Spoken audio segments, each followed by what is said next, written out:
En la época victoriana se marcó la cúspide de la revolución industrial. El país se encontraba altamente industrializado y estaba conectado por una red de ferrocarril en expansión. Sufrió grandes cambios culturales, políticos, económicos, industriales y científicos notables. Obvio, no estuvieron libres de incidentes como las epidemias y los descubrimientos de Charles Darwin, que cuestionaron los siglos de suposiciones sobre el hombre y el mundo, y sobre todo la religión y la filosofía.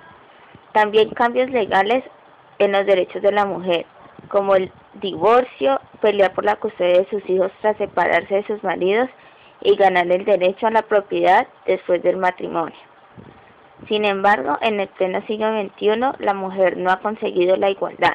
En algunos países disfruta de derechos semejantes a los de los hombres, pero sigue en un segundo plano.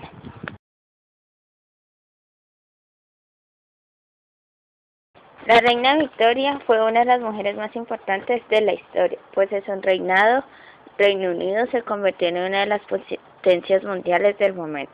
La reina fue una mujer de firme carácter y se interesaba por los asuntos del reino sin intervenir ni alterar la labor de sus primeros ministros.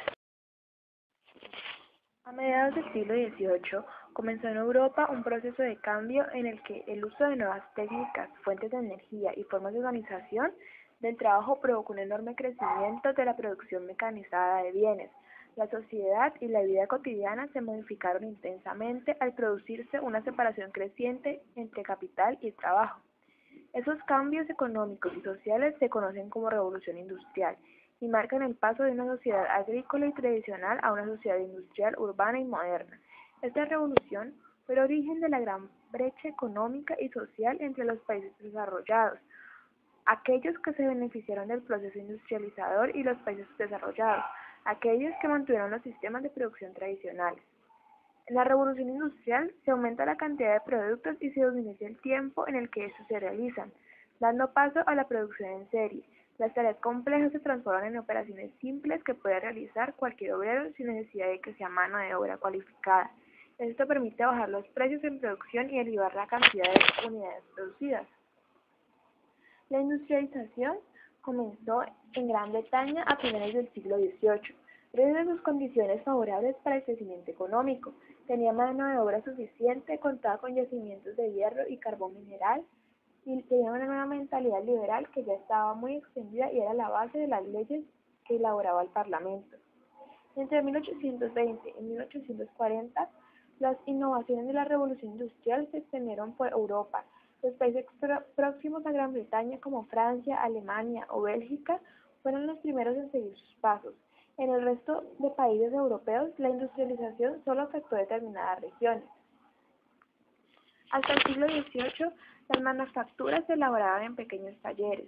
Los artesanos realizaban el trabajo de forma manual, no usaban máquinas y solo se ayudaban con algunas herramientas. Cada uno realizaba las piezas completas y controlaba su ritmo de trabajo, ya que no estaba sometido a un horario fijo y elaboraba los productos que quisiese. Desde finales del siglo XVIII, los talleres comenzaron a ser sustituidos por fábricas, establecimientos donde los obreros utilizaban máquinas para trabajar. Las primeras máquinas funcionaban con una nueva fuente de energía, el vapor. La aparición de las fábricas tuvo dos consecuencias. Las actividades industriales se concentraron en determinados lugares y se modificó la organización del trabajo. Cada obrero se especializó en una tarea del proceso productivo, tenía un horario fijo y debía trabajar al ritmo que le imponía la máquina. A partir de 1870 se enseñaron nuevas fuentes de energía que poco a poco sustituyeron al carbón.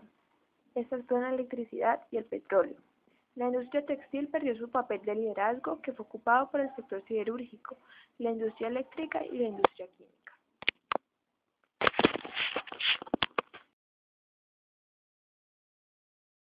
Los ingleses tenían una actividad especial para divertirse durante toda la Edad Media y hasta el siglo XIX.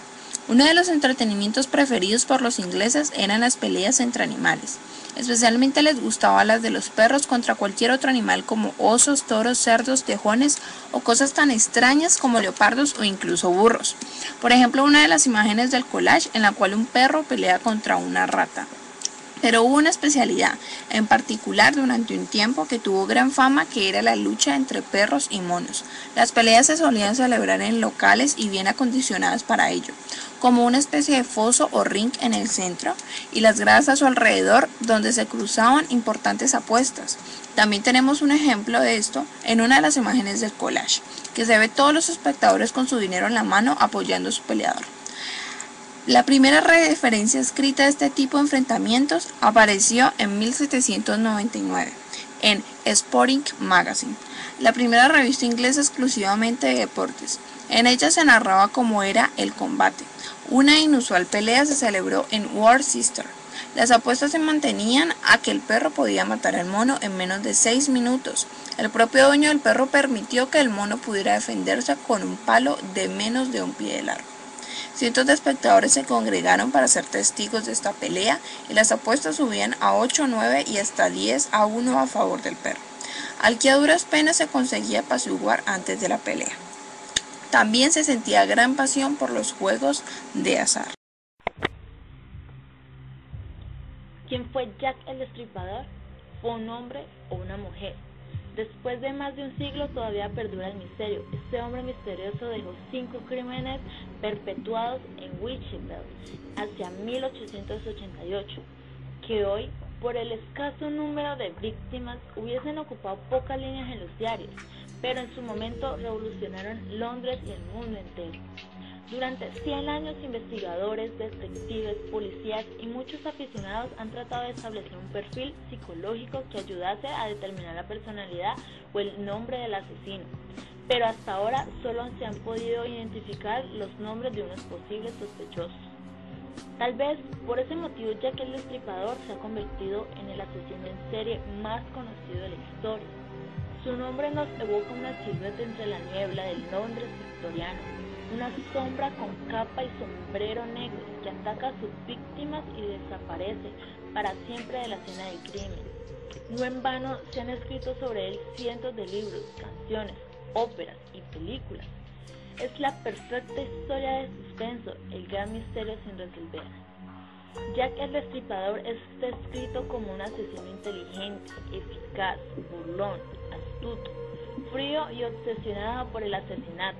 Los ataques que se le atribuyeron involucraban a mujeres prostitutas de barrios pobres, y su forma de asesinar era degollamiento y estrangulación y mutilación abdominal. La policía tenía muchos sospechosos, pero no estaban seguros de quién era.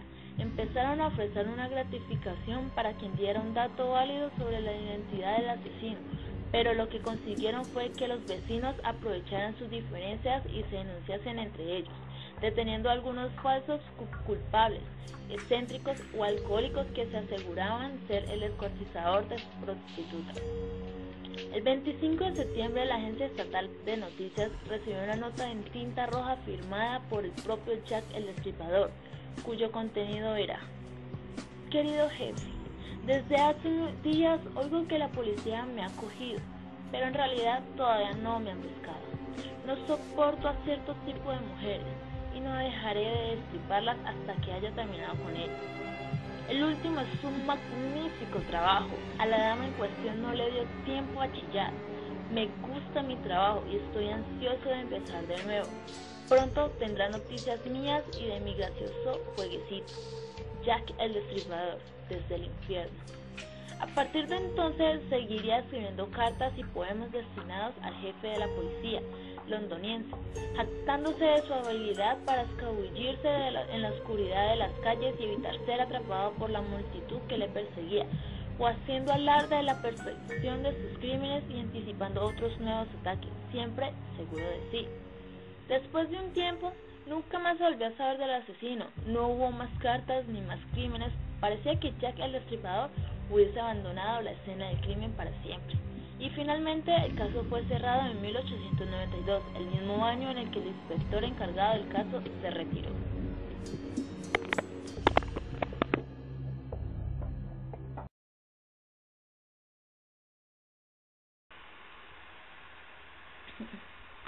Fue la reina del Reino Unido, desde la muerte de su tío paterno Guillermo IV del Reino Unido, Karl Marx, pensador socialista y activista revolucionario en 1849. Desarrolló la mayor parte de su obra escrita. Charles Dickens, famoso novelista inglés, fue maestro de género narrativo a la que imprimió cierta dosis de humor e ironía. Hilda Dolittle, más conocida como H.D., fue una poetisa, escritora y cronista estadounidense. John Ruskin, escritor crítico de arte y sociólogo británico, uno de los grandes maestros de la prosa inglesa. John Stuart Mill, filósofo político y economista inglés. Principales obras: El utilitarismo, un sistema de lógicas. El sometimiento de la mujer. Lewis Carroll, lógico, matemático, fotógrafo y escritor británico. Es un seudónimo por el que es conocido en la historia de la literatura Charles Dodgson.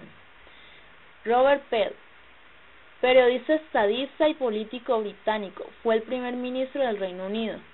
William Fox Talbot, fotógrafo e inventor, arqueólogo, matemático y político británico, creador del proceso calotipo. William Lamb, miembro del Consejo Privado del Reino Unido, fue mentor de la reina Victoria.